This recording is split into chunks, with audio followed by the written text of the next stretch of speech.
जय श्री राम। कैसे हैं आप? ईश्वर से यही कामना है आप हमेशा खुश रहें, तंदुरुस्त रहें और बड़ों का आशीर्वाद आपको बहुत सारा मिलता रहे। आप और आपका परिवार हमेशा खुश रहे, तंदुरुस्त रहे, यही मैं ईश्वर से कामना करती हूँ।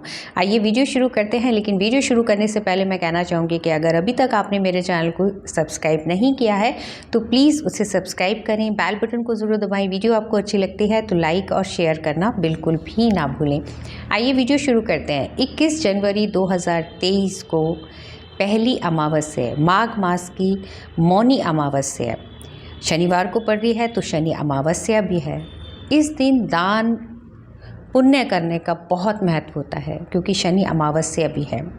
इस दिन पितरों अगर दोष है तो पितरों के निमित्त आपको जो भी श्रद्धा से आपने खाना बना कर के आप मंदिर में दान कर सकते हैं, या फिर सूखा राशन भी दे सकते हैं, जैसे आटा, चीनी, चावल, उड़द की दाल, घी, तेल, ये सब चीज़ें जो हैं दान करने से हमारे पितृ खुश होते हैं और पितरों का आशीर्वाद मिलता है। मनु ऋषि इस दिन जन्म हुआ था, तो इसलिए इसको मौनी अमावस्या कहते हैं। हमारी वाणी के जो दोष होते हैं ना, मौन रहने से ख़त्म होते हैं। गौतम बुद्ध कहते हैं कि जब हम मौन रहते हैं तो हम इनर जर्नी के अंदर जाते हैं, हमारा कॉन्फिडेंस बढ़ता है, हमारे अंदर जो गलानी है, जो दुख है, जो गिल्ट है, जो भी कष्ट हैं, वो सब ख़त्म हो जाते हैं। कहते हैं ना, लिसनर होना बहुत ज़रूरी होता है। लिसनर तो है, इस दिन आप किसी की निंदा नहीं करें। ये नहीं है कि मौन है तो आपने मतलब आप कुछ भी मतलब ऐसी चीज़ें जो दूसरों को दुख पहुंचाए, ऐसे भाव अपने अंदर नहीं लेकर के आएँ। इनर जर्नी के अंदर जाइए। जब हम इनर जर्नी के अंदर जाते हैं तो हमारा कॉन्फिडेंस बढ़ता है, हमारी वाणी के दोष खत्म होते हैं और हमारे अंदर इतना कॉन्फिडेंस आ जाता है कि हम लाइफ के अंदर आगे बढ़ सकते हैं। जिन बच्चों के अंदर या आपके अंदर या परिवार के किसी सदस्य के कॉन्फिडेंस के अंदर कमी है या अपने मन की बात नहीं बोल पाता है, तो मौनी अमावस्या वाले दिन मौन रहें। कहते हैं इस दिन मौन अगर आप पूरे दिन नहीं रख सकते हैं तो 1.25 घंटे मौन रखने से 16 गुना फल मिलता है। तो इस बार आइए, थोड़ी देर ही सही, 1.25 घंटे के करीब आप मौन रहें। सुबह उठ करके अपने मन के अंदर एक संकल्प करें। कहते हैं संकल्प ही हमारी ज़िंदगी बनाता है। संकल्प यहाँ से होता है। जब हम संकल्प कर लेते हैं तो आप देखेंगे कि कहते हैं ना, कुछ लोग छोड़ देते हैं, कुछ खाने की चीज़ें छोड़ देते हैं, जो भी प्रिय होती है, जो भी चीज़ें होती हैं वो छोड़ करके। तो संकल्प बहुत महत्वपूर्ण है और मौन रहने से हम अपने जीवन के अंदर बहुत सारी चीज़ें अट्रैक्ट कर सकते हैं, बहुत सारी चीज़ें हम प्राप्त कर सकते हैं। कहते हैं ना, एक चुप 100 को हराता है। लेकिन वो जो चुप होता है ना, अंदर ही अंदर दुखी नहीं होना है कि मैं ये नहीं बोल पाया या जो भी, लेकिन सिर्फ जब आप मौन रहें तो सिर्फ भगवान, जिस भी भगवान को मानते हैं उस भगवान का कंटिन्यू सांसों के साथ में जाप करते रहें।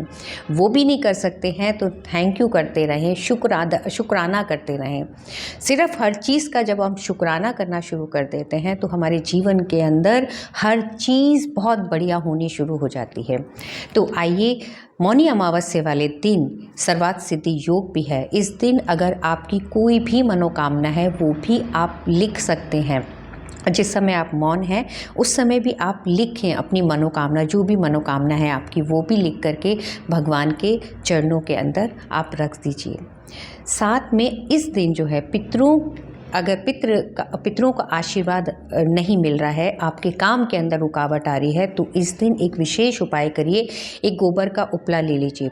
मौनी अमावस्या वाले दिन शनि अमावस्या है, शनिवार को है तो शनि अमावस्या भी है।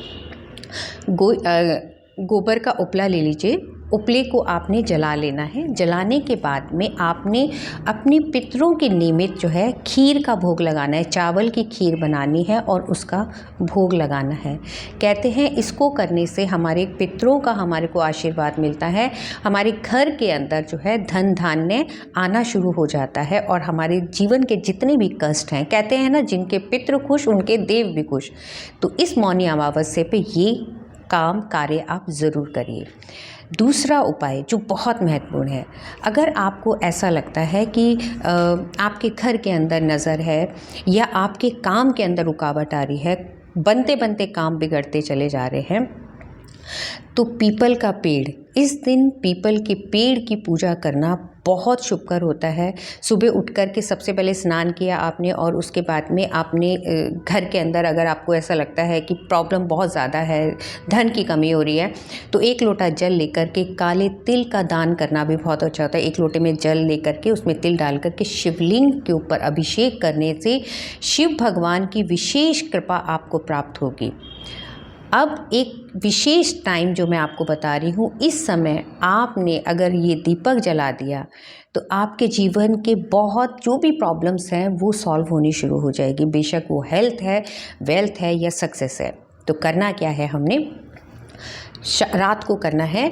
मौनी अमावस्या वाले दिन आपने रात को 8:30 और 9:30 के बीच में करना है। ये 8:30 साढ़े 9 के बीच में आपने एक घी का दीपक बनाना है और मंदिर के अंदर पीपल का पेड़ होता ही है। आपने घी का दीपक घर से बना कर के लेकर के जाना है और पीपल के पेड़ के नीचे आपने वो दीपक को जलाना है। जलाने के बाद में 5 मिनट के लिए वहीं खड़े होकर के आपने प्रार्थना करनी है कि हे ईश्वर, हे परमात्मा। कहते हैं 8:30 साढ़े 9 के बीच के अंदर कुबेर जी का वास होता है पीपल के पेड़ के अंदर, और कुबेर को अगर आपने प्रसन्न करनी है तो महालक्ष्मी तो आपके घर के अंदर उन्होंने आना ही है। वहाँ बैठ कर के आपने ये प्रार्थना करनी है कि हे ईश्वर, हे परमात्मा, मेरे कर्म बंधन के श्रापों से मुझे मुक्त करो और मेरे घर के अंदर सुख, शांति, समृद्धि। सुख तभी आएगा, सुख कब आएगा, जब आप शांत रहेंगे, और समृद्धि तब आएगी जब आप खुश होकर के उस समृद्धि को इनवाइट करेंगे। तो ये समय है 8:30 से 9:30 बजे के बीच में। आपने बोलना है हमारे कर्म बंधन के श्रापों से मुझे मुक्त करो।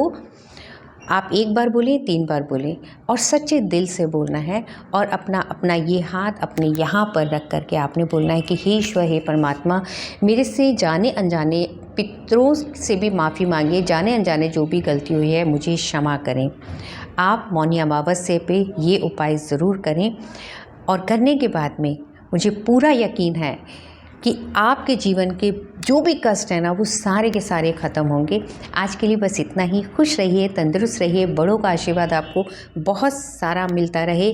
अपने आप से ज़रूर प्यार करिए और समाज के लिए ज़रूर अच्छा काम करिए। जय श्री राम।